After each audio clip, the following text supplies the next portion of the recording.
आज हम संख्या का वर्ग पढ़ेंगे।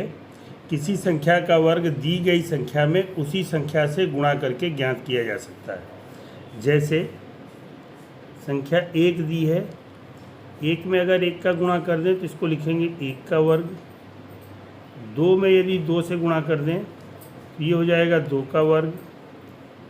तीन में यदि तीन से गुणा कर दें तो ये होगा तीन का वर्ग। चार में चार से गुणा कर दें तो चार का वर्ग। पाँच में पाँच से गुणा कर दें तो ये हो जाएगा पाँच का वर्ग। छः में छः से गुणा कर दें तो ये हो जाएगा छः का वर्ग।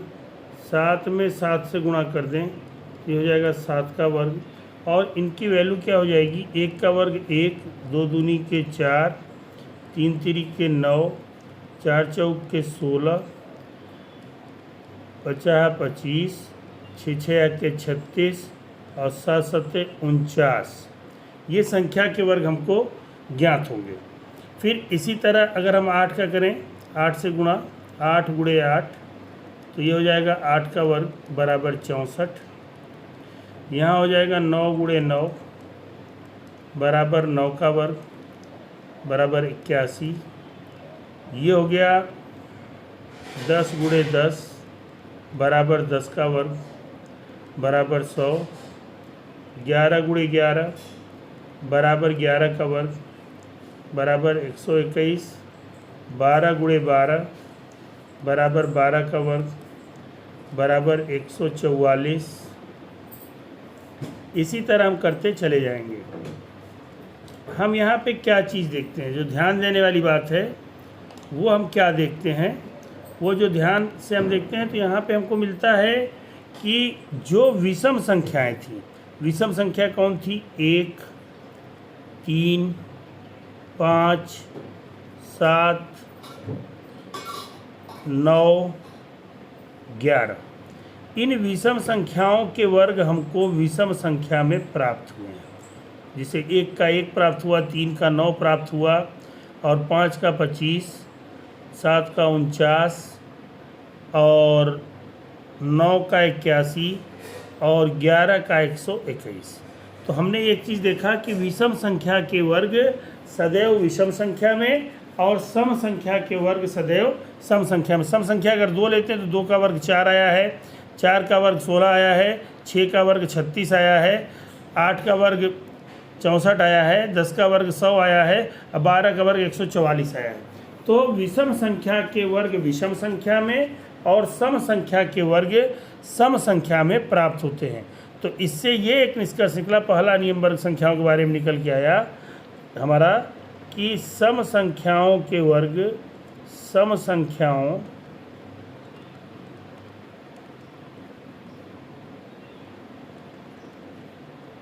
के वर्ग सदैव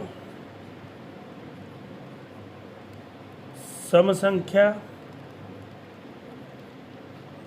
एवं विषम संख्याओं के वर्ग विषम संख्याओं के वर्ग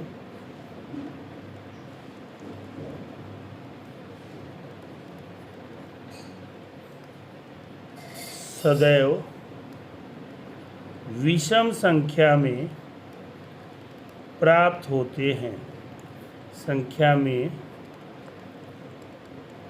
प्राप्त होते हैं।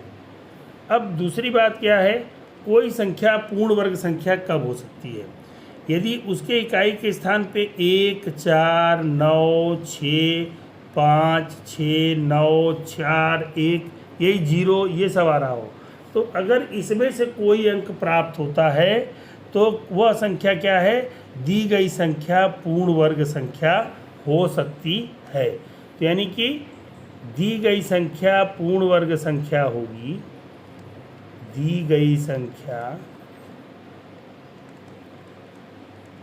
पूर्ण वर्ग संख्या हो सकती है, पूर्ण वर्ग संख्या हो सकती है यदि उसके इकाई का अंक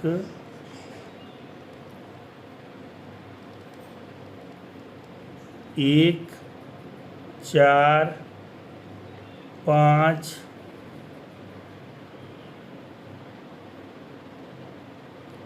6,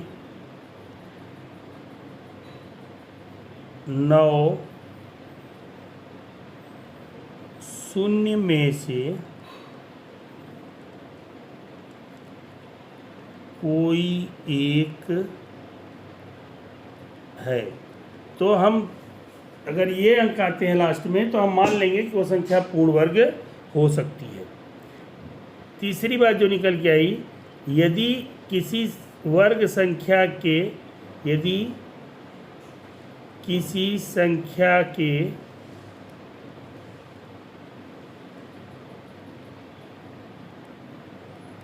इकाई के अंक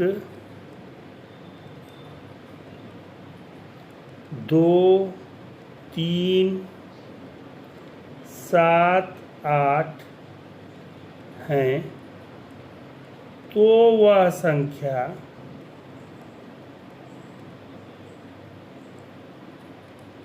पूर्ण वर्ग संख्या नहीं होगी। हम इस तरह से ज्ञात कर सकते हैं कि वो जो दी गई संख्या है वो पूर्ण वर्ग संख्या नहीं है, क्योंकि देखिए किसी भी संख्या का जो वर्ग किए हैं उसके इकाई के स्थान पर न तो 3 आया है कहीं पे, देखिए 1, 4, 9, 100, 6 ये सब आ रहा है, लेकिन न 3 आया है, 3 भी नहीं आया है, 2 भी नहीं आया है, और 7 भी नहीं आया है, और 8 भी नहीं आया है। अगर वर्ग संख्या के इकाई के अंक इसमें से कोई हैं तो वह पूर्ण वर्ग संख्या नहीं होगी। इसमें से 2, 3, 7, 8 में से कोई है, अगर आपको दे दिया जाए वर्ग संख्या और उसमें पूछ दिया जाए कि 2, 3, 7, 8 में से कोई संख्या अगर इकाई का अंक है तो हम उसको सीधी पहचान कर लेंगे कि पूर्ण वर्ग संख्या नहीं है। तो आज हमने वर्ग संख्या किसे कहते हैं और पूर्ण वर्ग संख्या की क्या पहचान होती है इसके बारे में हमने अध्ययन किया। धन्यवाद।